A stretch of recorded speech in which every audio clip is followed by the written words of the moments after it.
I'm just a pretty positive person. Even my music, I'm really trying to push like positive things. I'm not trying to be too preachy. I mean, the right things is subjective, but in my experience, it's really about like you don't attract what you want, you attract what you are. Learning about music, I was into like Jay-Z, Nas, Eminem, like a bunch of rappers. Like I could name so many, but I was always into like the intelligent aspect of it. The life of a celebrity is crazy. If you could take one trip to Mars, a one-way trip, Elon called you, we need a rapper. Would you take that one-way trip to Mars? Welcome to Amigos PC. If you were looking for a podcast with high standards and an appreciation for the finer things in life, like water polo, ballet, equestrian riding, cricket, and trips to the countryside, you're in the wrong place. If you're looking for a podcast that celebrates drinking, random thoughts, wacky conspiracies, memes, crypto, cinema, and a lot of other things that don't really make any sense, then you're in the right place. This is Amigos PC, and here are your hosts, Scott and Mark. Hey, you! Yeah, you! You're hearing this for a reason. You haven't subscribed to the Amigos membership on Super Cash yet. For as little as $5, you can get access to our feed with no ads and exclusive membership discounts and merch. Jump up to our $30 tier and get everything plus direct access to us via our Discord channel, live Amigo AMAs, quarterly giveaways, and crypto merch. For $1 a day or less, you can support an Amigo out. The Amigos back at it again. Today we have a guest, musical guest, Bakes, a rapper from San Diego. Recently just had an album come out not too long ago, From the Ground Up. If you could, Bakes, just give us some insight, to give us a little bit of your background, where you came from, your social security number, credit card, all that fun stuff. Well, so I'm a hip-hop artist. I'm coming out of San Diego, but I was originally born and raised in the Bay Area. So pretty much like grew up there, high school and everything, and then I came down to San Diego to go to college. And towards like the end of my college career is when I like started getting into music. I was always into it, but I started like taking it seriously. So since then, I have been in San Diego doing my thing as an artist, independent, networking, and just building. And the last few years, it's like really been going up. So, I've done cool things in the city, been on the radio a few times, performed in like nightclubs, just, a bunch of cool stuff, and working on a bunch of projects right now. That's cool. Yeah. Appreciate it. So what are some of your like musical influences? What brought you to music? Was there an artist that you liked, or was there a type of rap, either, the gangster rap, or was there some other kind of rap that you dig more, enjoyed? Yeah, I always was into like lyrical, like kind of, I don't want to say like conscious rap because that's kind of like a label, but I was always into people that were really like intricate, as a middle school kid, like learning about music, I was into like Jay-Z, Nas, like Eminem, like a bunch of rappers. Like I could, name so many, but I was always into like the intelligent aspect of it, metaphors and putting things together and like being able to convey messages through music, which is more powerful than speeches, I think sometimes. That is true. The way it resonates. So I have a lot of influences though, like even outside of hip hop, like I've always been pretty eclectic. I'm not really a singer myself, but I love some good, like whatever, soul, some ambient chill, R&B. I used to be like big, like into like Linkin Park and like System of a Down, like rock bands. So I like a lot of everything. What did you think? Good. I feel like that's a lot of today's culture, isn't it? Like it's not, there's all these different genres, right? But like everybody's starting to grab a little bit of everything that they like. It's not just like I'm a rock guy, or that's still there. We recently had a guest on that does a radio show in Vegas, Gooch, and he was telling us, about how the following that he has, which are basically like, death heads, metal heads, things like that. But it also does seem like a lot of, like, I know myself, being friends with Scott for so long, he's kind of similar. We dabble in a lot of different music and tastes. And it kind of sounds like what you're describing right now is you've pulled influences from a lot of different things.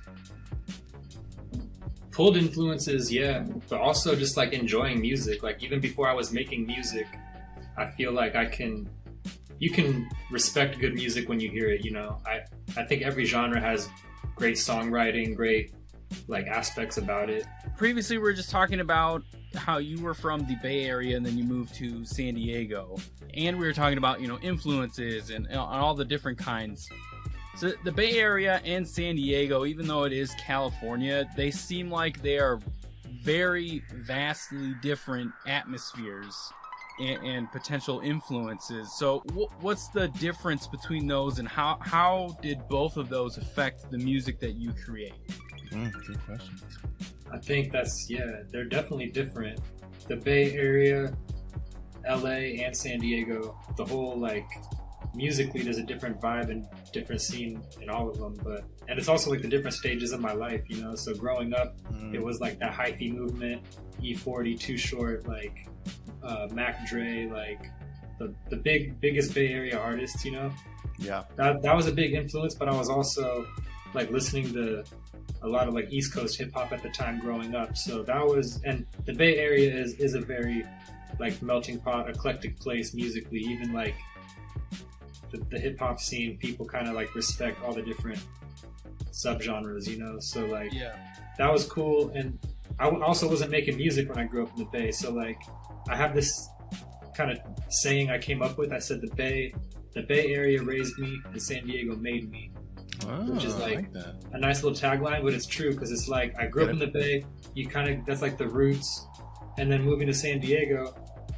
like it's just a different climate, atmosphere.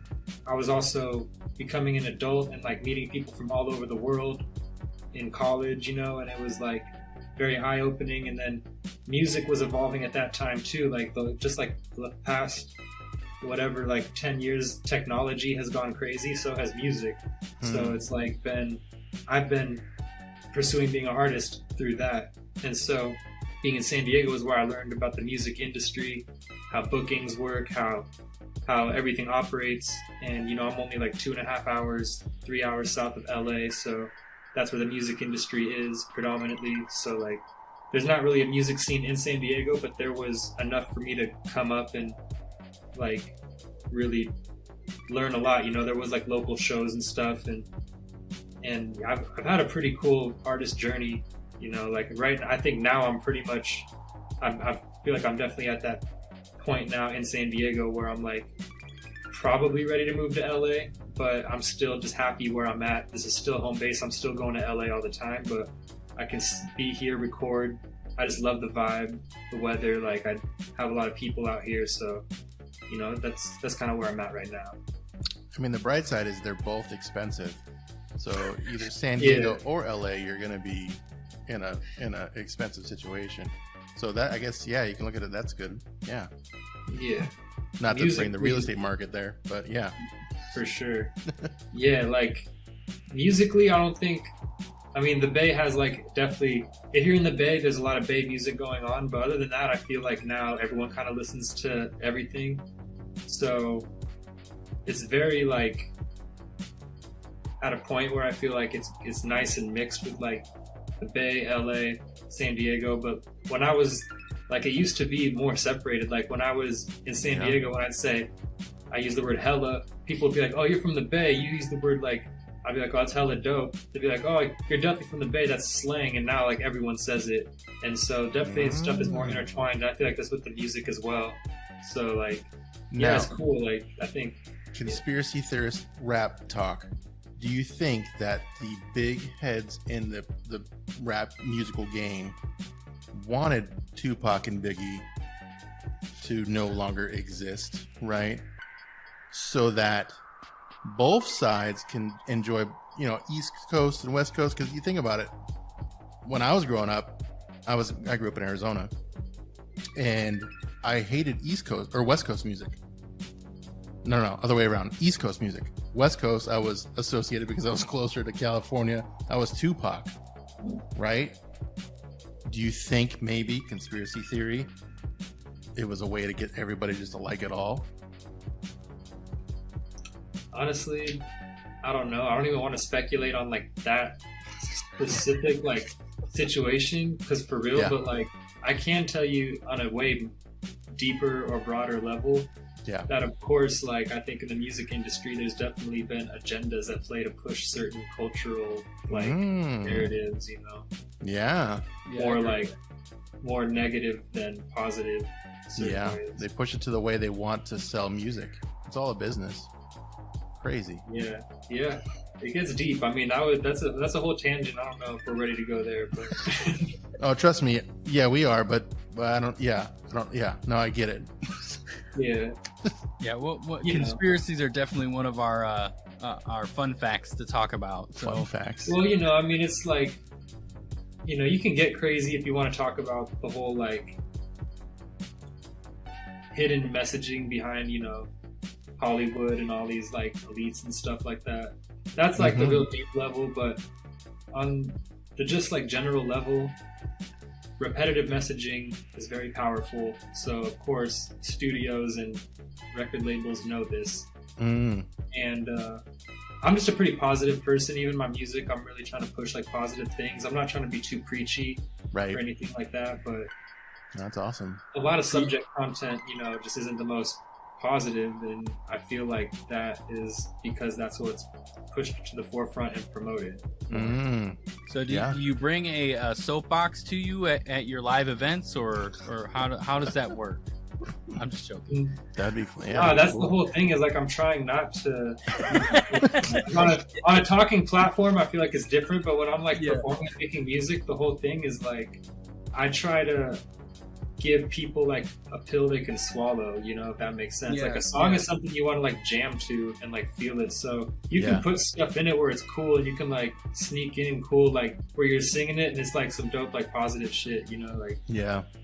Well, I'll be honest with you. I was really digging the song that is named after this new track, you know, From the Ground Up.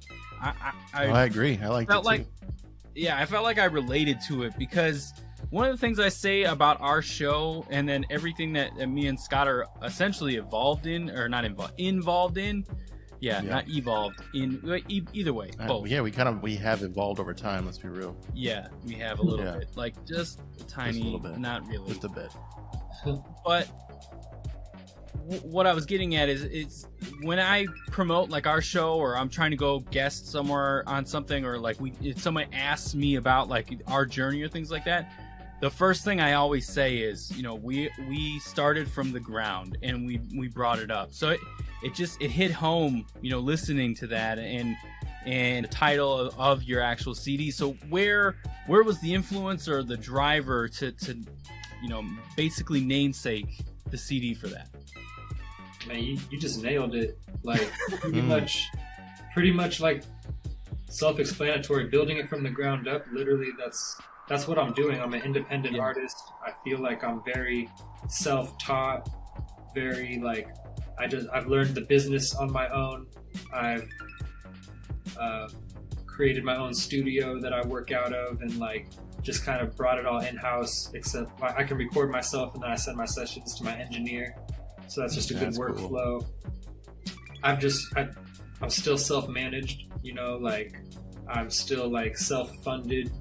I'm like very, what you see is what you get, and I'm very like proud of like where I made it to. I'm definitely looking to manifest like a manager and an investor and things that are gonna help me get to the next level, but I've never let anything slow me down or stop me. So I think it's just a mentality from the ground up. That's just how I'm not really trying to like just go out and get a record deal just because I want to be like in the limelight. It's like I want to do something purpose driven, and when I can build something up and partner with a bigger partner, I think I would definitely look at something like that. But the goal is like I'm trying to do something bigger than me, and I'm still growing and learning things myself, but I feel like there's definitely a space for an artist to exist where it's like dope rap, pretty like real spitting lyrical like rap, but saying something, you know, with substance. I think there's just like a space for that. Now, what kind of hurdles during your journey, like hurdles or like stop points, you're like, man, what am I doing? What kind of things you had to overcome to like no, I'm just gonna keep going and keep pushing? Has there been something that's been like, man, just a lot, you know? It's been the whole growing journey of an artist is, for me personally, like I kind of started late, like I said, like in terms of artists, a lot of people start being artists when they're like in high school or whatever. I started like towards the end of college, so even that was a big decision for me, because I was kind of like at that point where like, do I want to kind of pursue a regular career or kind of follow my dreams? And I was a super raw artist. I had to start from ground zero, but like, right, you know, so I went down that path, and then it's been like checkpoints, you know, like cool things after cool things happen. I'm just like, damn, this is dope. Like I'm doing it, you know? Mm-hmm. And it was just like hitting your strides, and kind of like fast forward, like winning like a radio contest with a song, like nice. Getting a song in rotation in like the nightclubs, DJs showing love. That's cool. Hitting cooler stages, opening up at like House of Blues and those type of venues in San Diego for like bigger artists, like dope artists, you know, big rappers like Method Man, Redman, Mobb Deep. Like I opened up for some like legends, you know? Yeah. And so that each time those happened, I was like, you know, in the moment, it's just like, this is crazy. And then in retrospect, it's just like, that's the progression, you know? Mm-hmm. And then where I'm at now, like I just dropped that project at the beginning of this year in January. Mm-hmm. And, I actually had I was making music that whole time, and I have a pretty big catalog. Actually, it's still on like my SoundCloud and my YouTube. I kind of took down, when I switched music distributors, I pretty much removed all my old music from like Apple Music and Spotify, and kind of just like, it was basically last year during like the whole lockdowns, and I just, you know, everyone kind of had time to like assess like their stuff, and that's kind of when I like replanted myself, because I was making dope like turn up club music and still rapping, and then I just kind of like shifted my focus to more like the vibe I'm giving you now, like the whole like purpose-driven mentality. Yeah. So like, cool. Yeah, it's very from the ground up. Like, it's awesome. Yeah. Good stuff. Well, I like the message that you're conveying, because I think that's one of the messages that me and Scott, especially me, what is this guy? With, what? Yeah. What? Yeah. Well, yeah. More so you. Yeah. You're right. This guy. The COVID has, you know, made a lot of people like look in, right? And growth. It's either like one of those things, like if you didn't learn something about yourself, one of our past guests actually said this perfectly, like if you didn't learn something about yourself during COVID, like there is nothing for you going forward. Like it's waste of space. Yeah, you thought inside, you know, and figured out, okay, I got a direction now, or you're literally part of the machine, right? Like it's just 100%. It's going to chew you up and cog in the wheel, spit you out. 100%. Mm-hmm. So with that mentality, obviously, you know, I'm assuming that the Method Man and Redman, things like those events, those triggered prior to COVID, right? Or did that happen just this year? Yeah, so like I haven't even really touched a stage since stuff opened back up. I've been like working on music and dropping music videos and making content, but prior to the lockdowns is when I did my big shows, opened up for like Method Man and Redman. So with that, do you think that you were already heading towards the mentality that you're in now?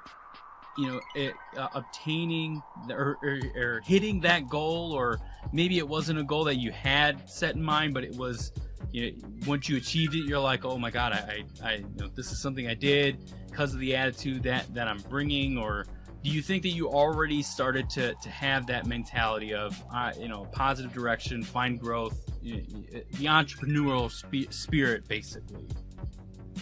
I've always definitely had the entrepreneurial spirit. That's okay. For sure. I've always been like a positive dude. I just always like, but I also was like at the parties and like, you know, turning up with the homies and like you know. So it was like the light and the dark, you know. It was a bit of like a contradiction, which is it was cool. It had its space, and like I honestly had a lot of success in that space. And what happened was I hit a ceiling and a lot of self-assessment, and I'm just like, you know, like it didn't make sense for me to be making songs that were super positive and conscious, and then making songs that were talking about like drinking and like whatever, like just like not bad stuff, but just like low vibrational shit, you know. Yeah. And part of being an artist and following your dreams, like in my opinion, is really like a spiritual journey, because it's a lot of like trusting in the universe and your destiny and your purpose. And that sounds very deep, but it's honestly the truth. So like with that comes just learning about like more about myself, and I think that comes through the music as well. So as I've like grown as a person, especially over the last couple of years, I'm in a very pure place. So like I just feel like my writing is just coming out that way. So what did it? Like, was it a book you read? Was it you went to hot yoga class? Like what? Goat yoga? I hear that's a thing. Yeah, there is one book that honestly changed my whole perspective. Like, it's a really good book. You might have heard of it. It's called The Master Key System. Oh, I have not heard of that one. By Charles Hammond or something like that. I might be mispronouncing that. No, that's cool. It's pretty much like a book about grinding. Manifestation, but manifestation is really just like quantum physics. So it kind of and it's also a lot of subconscious programming that you can do. So it's kind of like a programming book in a sense, but like it helps you kind of like rewire your brain super positively, and you can. It's all about how to be the master of your universe. You know, manifest the things you want. Nice, He-Man. I like it. Yeah. Master of the universe. I'm writing it down right now. I am. Yeah. What was that called again? It's called The Master Key System. That's a good book. Other than that, like, I've always been into books, like the big ones, like Power of Now and stuff. Those are like great reads.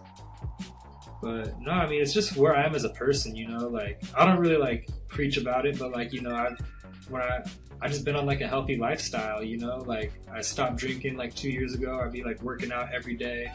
I'm like getting outside. I'm like doing like healthy things, and I'm still like having a lot of fun. But like that just clarity. When you're making music, and music comes from inspiration, so like the things I'm getting inspired by are just like, I guess that's just the vibe, you know, that I'm on. So the next album is going to be. The way you talk about that, though, it reminds me of another book that I recently read, and it's not like a huge page turner or anything like that, but The Power of the Subconscious Mind. And it's funny that like this conversation is driving towards this way, but this is something that like I've been preaching to Scott, especially for like the last 8 months of just us growing and things like that. So it is powerful when you're starting to think and try to not control, but you're trying to manifest, like you were saying, you know, where you want to go. And obviously that's working on your end. I think so. And I think I'm trying to be like the living testament of like, you can literally manifest and create your own world if you do the right things. And it's different.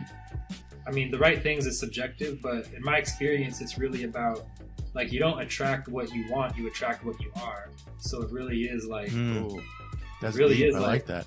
I like that. That's good. Yeah, I don't know if I like that. I do. I know who I am. Mark doesn't want what he's gonna, what he is. But man, I like that because good vibes brings good people, right? And like good thing, like doing good things is gonna bring good things. So I get that 100%. Yeah, bro. And like good. What I tell people is, it is like a spiritual concept, but it doesn't have to be such like a convoluted thing. It actually is. If you think about it like physics, it makes sense. It's, you know, because it's called quantum physics because we live in a quantum realm, the quantum field. It's actually like a bioelectromagnetic spectrum we live in. We are creatures that have a bioelectric, you know, like magnetic field around us. So you do watch Rick and Morty. Attract frequencies. Yeah. So like basically when you hold yourself to a certain frequency, you're pulling other frequencies that are of that towards you. So if you're on a low vibration, you're attracting low vibrational stuff. If you're holding, like, if you literally are envisioning yourself, I'm envisioning myself on stage in front of 20,000 people. I've been doing that for years, and like feeling what that feels like, and slowly but surely I've been inching towards it. It's the universe is that meeting me halfway, you know. Keep that same mindset and you will be there, sir. You will. What's up? I said keep that same mindset, you will be there. That's the vibe I'm on. Mm-hmm. That, you know, that was actually going to be one of my questions, though, just asking, like, okay, well, you are trying to manifest, so what is this manifestation? And you just said it, you know, 20,000 people perform in front of them, so that's amazing. Yeah, I mean, that's like a Coachella stage, you know. I'm thinking, like... Really? I would have thought there'd be more people at Coachella. Well, you know, I mean, that's...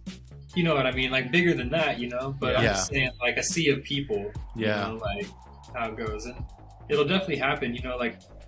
every artist dreams of performing in front of that size of crowd, but it's like I honestly do feel like the reason I'm going to get there is because it really is like I'm trying to do something that is not ego driven. It's more like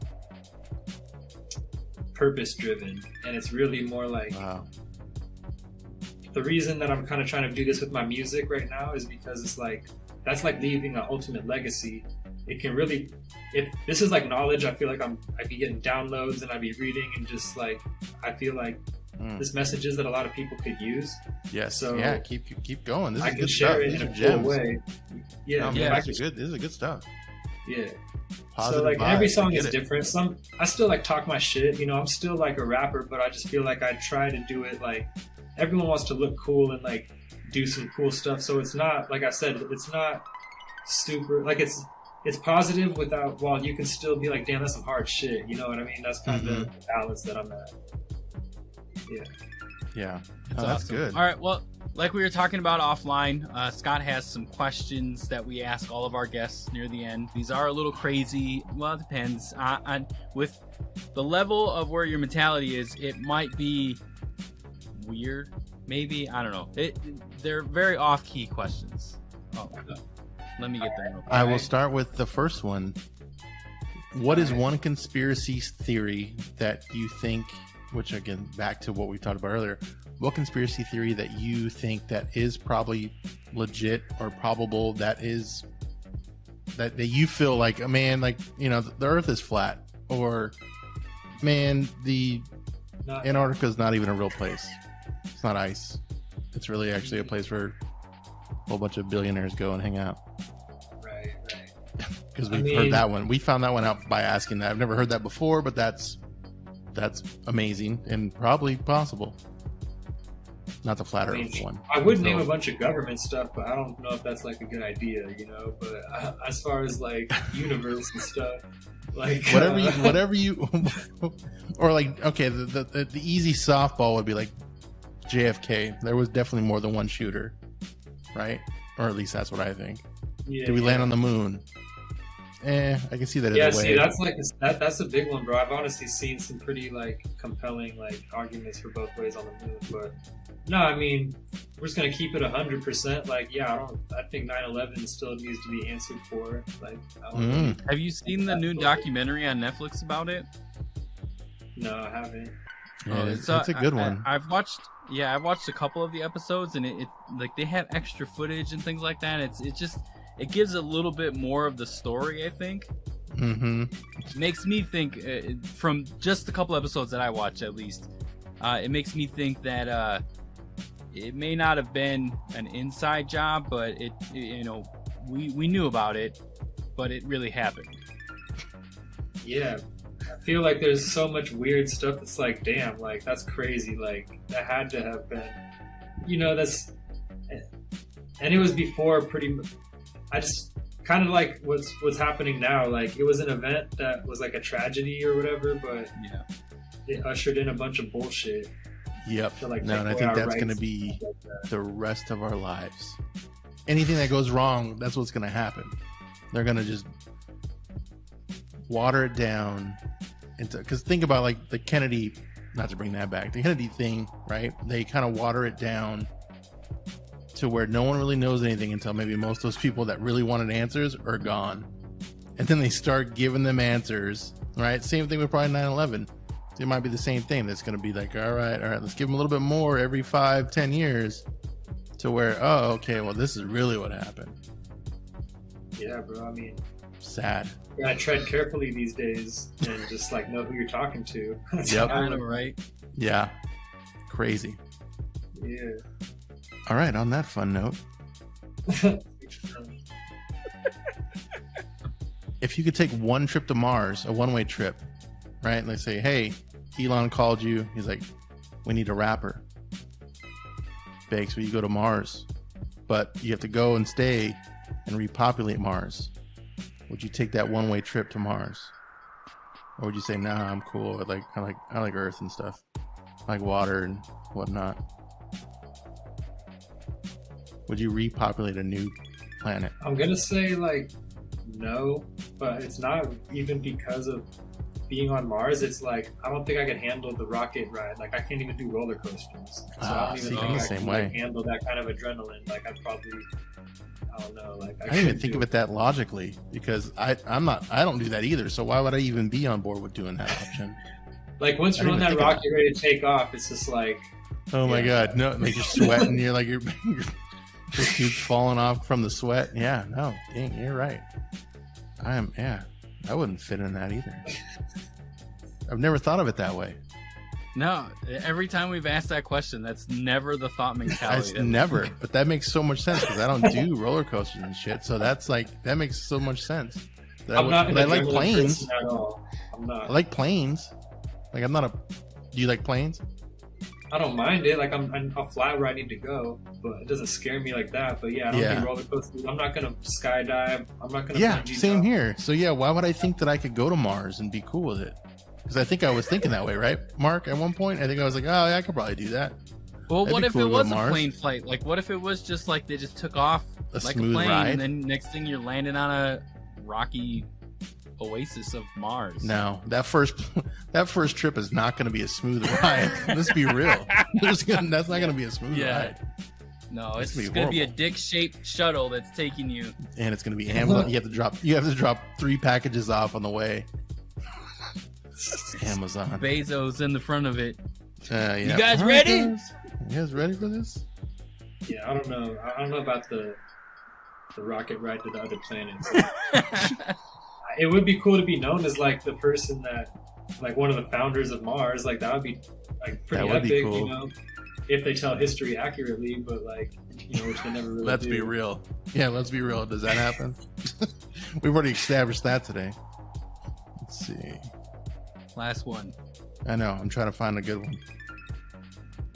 Oh, here's What's your guilty pleasure? Whether it's music, movies, like do you have to watch like The Notebook every time before you go on stage? What would be your crazy thing that no one knows that you do that's a guilty pleasure? That no one knows? I mean, you don't have to be that intimate, but yeah. I mean, that would be cool, but either way. Well, that's what you just said. I know, but yeah, no one knows. If you want to share it, you can, or just make something up. That's no. I mean, well, I was thinking like I guess it's like a guilt. I don't even know if it's a guilty pleasure.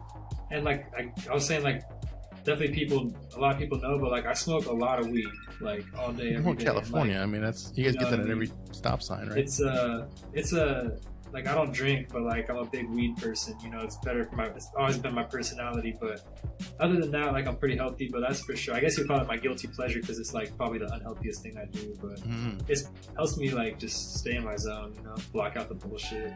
All right, so you're an indica guy, right? Probably not a sativa. Yeah, I'm just a connoisseur. Okay, yeah, you absorb it all. That's nice. Yeah. I recently seen a meme where it was people where weed is legal, and they're like eating like brownie or something, and they're like, "Is this strawberry kush?" Or no, this is peach, whatever.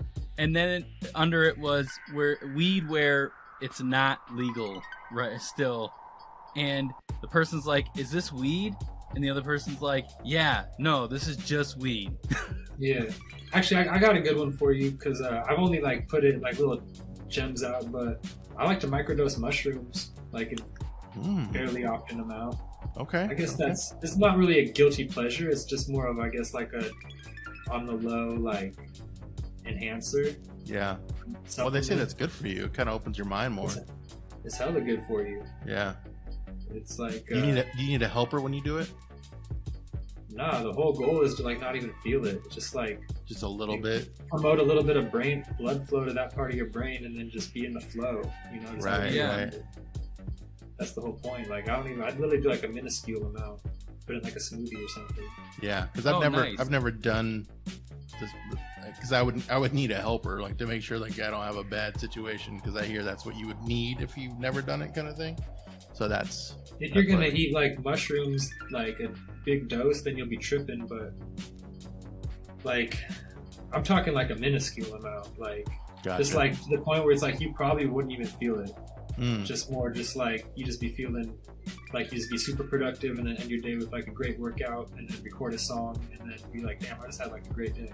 Oh man, well that sounds amazing. You just sold that for everybody. I don't know, like where do you? Okay, all right. Yeah, that's now that's I gotta good. start microdosing, right? Well, new product line. That's good. I recommend it. I heard that microdosing really does help with like depression and things like that. So I could really see Mark's like on board. He's depressed, I guess. Yeah, well, I've always been on board, man. Even to trip out, like mushrooms are. Depression is just like a chemical imbalance, and like they say that brain cells can't grow back. That's bullshit. Like neurogenesis is real, and actually microdosing promotes that because it promotes blood flow to all the parts. And I think it kind of puts your brain back to like the reset mode, how it kind of like is meant to be. It's kind of how I look at it. And that's why and you know that there are people that definitely need a reset. Oh, 100%. Tons of them. But yeah, it's good for like rewiring. Like 97% of the country. At least probably. At least one Karen out there, right? At least, yeah. Microdose. That'd be a good shirt right there. Microdose 1 Karen a day. Yeah. Changing the world. Changing the world. 1 Karen. That's another one right there. Changing the world 1 Karen at a time. That's funny. Microdose. Microdose. Writing t-shirt gold right now. Man, I know. Good stuff. Yeah, go ahead. No, yeah, I was just saying that's pretty much like I would actually encourage people to like go look into that. But it's like super like it's not just like telling people go do mushrooms. It's like look up the concept of microdosing, even if they haven't done it. It's like actually really it's probably gonna come out as like supplements you can buy, but it's like you don't have to wait for that. I think Washington was it Washington or Oregon or one of them has it legitly. I think it's probably Oregon. I think you could do where you can actually microdose it. Yeah, you could do that legitly. Well, one saying that we always like to say on our show is, do your own research. Yeah. Drugs or crypto. Usually that's towards financial things like crypto and what, because that's usually a topic we're saying that on. But even in this example, even though we're promoting and saying it's, we enjoy or, at least two of us enjoy or have partaken, do your own research. It's all it's all positive. It's all meant for like self-improvement. It's not meant for tripping. Mm-hmm. Exactly. Yeah. Not for burnouts. Yeah. Well, we greatly appreciate that you. I do have one more question. One question. Oh, okay, sorry. Hold on, sir. Yeah. What would be your one dream tour guest to have? So let's say you hit your Coachella goals. You're going to go on tour with somebody. Who would be the one person that you would want to go on tour with or even just do a big festival with that would be there and be like, dude, I can't believe I'm here with... God's trying to help you manifest this right now. No, he's already manifested it. I'm not going to help him. He's got it. Yeah, put it in the universe. Put it out there. Probably like my favorite rapper of the 2010s. And of the last few years too, he goes by the name of Big Sean. Big Sean, that's good. Very big. He came up under Kanye, and like he's a super dope rapper. And like, I mean, of course, like I would love to go with like Jay-Z, Kanye, like Drake, like touring with like the big names. But I would love to go on tour with Big Sean. No, that's cool. Yeah. Big Sean is good. I like him. Well, everybody has like that, that one person, Mhm. or not even just that one person. Like you have a favorite, right? Or not a favorite, Yeah. not even a favorite. Like I don't even know what I'm trying to say, but No, same essentially thing. there's Your like favorite, that the one person that you think it would be cool to go around. Now, Yeah. okay. Sorry, another follow-up question. Sorry, Mark, I know you have to go, but have you ever had a situation where you're around a new, like going on tour or anything like that, where you were let down on one of your celebrities? Or maybe, did you meet someone that you're like, oh man, I was hoping this guy was going to be cool, but it was like, you don't have to say who it is, but you can be like, did you have that situation where you're like, this guy was a dick? That sucks. I've met a few that were kind of like, you could say they were like an asshole, but at the same time, it's like they didn't really know me. I can't really judge, but Yeah. that was kind of like the vibe I got. But it's like the life of a celebrity is crazy, so I don't really judge. Yeah, because you think about it, everybody looking the other way is probably assholes from them, because they probably see so many crazy people that go on to like, sign my shoes. sign my titty. Yeah. You know, that'd be cool, but you know. Yeah, it's a hectic lifestyle, so. Yeah, but Yeah. how many titties can you really sign? You know, at one Is point, there a limit, Mark? Come on. I guess not. Yeah, Maybe. you're right. Unless you start getting the dude titties, that would be like, all right, I don't think. Well, yeah. No, I thank you, haven't sir. signed titties yet, but it's coming soon. It's coming. It's coming. Put it out there. Put more on the Yeah, you universe. gotta put it in the universe. We're manifesting Yeah, it. it's all up there. Manifestation. It's all up there in Mars. We're gonna get it, and that Amazon spaceship will be there. Oh, the boobs in the sky going with the Amazon shuttle. Right into the cleavage. Yep, perfect. It works perfectly. We've It just does. turned this into a porn. Good job, Scott. That's what I do. That's what I signed up for. On that note, let's wind it down. If you could just tell us, where we can find you, and if you have anything coming up, recently shows or anything otherwise, just let us know where we can get you at. Well, my website, yaboybakes.com, has like all of my social links and everything, because I'm everywhere. Like my Instagram, Twitter is yaboybakes. Every YouTube, yaboybakes, everything. But like, if you go Apple Music, Spotify, and type in Bakes to find my music, I'm the first artist that pops up. Nice. So it's Oh, I pretty did easy notice. to find Notice way. that. By the way, I would say, yeah, my website though, yaboy, like YABOY, yaboy. So yaboybakes.com is kind of like my hub. On your website, do you have like a section where it's just you baking stuff? oh, you should do that. That'd be a cool thing. Bro, I'm gonna give you the exclusive right now before we go. Yes, Like, when you're ready to do that, we'll be your first, like, I guess I don't know. yeah. When you No. record it, we'll be there. Like, how would you even do a cooking show when you're remote? We'd have to be Not there. bro, like, because I have my merch coming like this month. It's like tees and hoodies, and it's like super dope. We didn't even actually get to touch on that, but it's cool, whatever. Because we were talking about some spiritual like dope shit. You still good right now? We're still good. We're still going.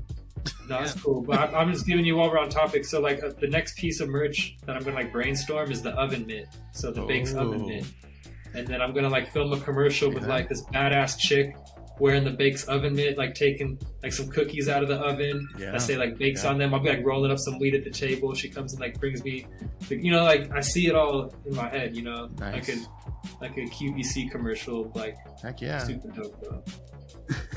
Yeah, the oven There, mitt. that is an exclusive, and it's going to be coming soon, so everybody needs to look forward to that. Oven Yes, mitts by 100%. Bakes. But on that note, Amigos out. This has been the Amigos PC. Make sure to like, subscribe, and review us on all your podcasting platforms. And visit us at AmigosPC.net. Get our entire library of content and Amigos merch. Till next time, adios.